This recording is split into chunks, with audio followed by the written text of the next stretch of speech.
So what is up guys? Ngayon samahan niyo ako mag-chest and back workout. Dito ko punta sa gym. So let's begin. So bago ako magsimula, magko-commute muna ako gamit yung e-bike ko. So around 2 kilometers yung distance yung simula sa amin punta sa gym. So malapit-lapit lang naman yun. Matagal-tagal na nga akong hindi nakakapag-gym at naisipan ko na magsimula ulit. So andito na nga pala ako sa gym. So nasa second floor yung gym and papark ko na lang dito yung e-bike ko sa baba. So ang first workout ko dito is incline dumbbell press gamit yung dumbbell. So ito ay 3 sets of 12.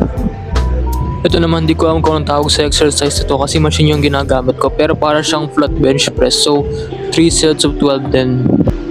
At para naman sa last exercise ko para sa chest ko is yung chest flies. So gamit ko dito yung machine and 3 sets of 50 naman to para feel na feel mo yung pump at yung pagka-activate ng chest muscles mo.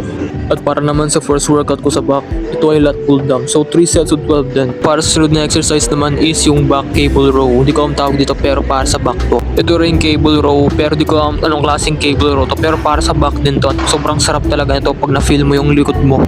Para naman sa last exercise ng back, ito yung rear delt flies.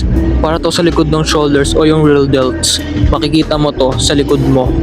So back exercise din siya and 3 sets of 50 naman to.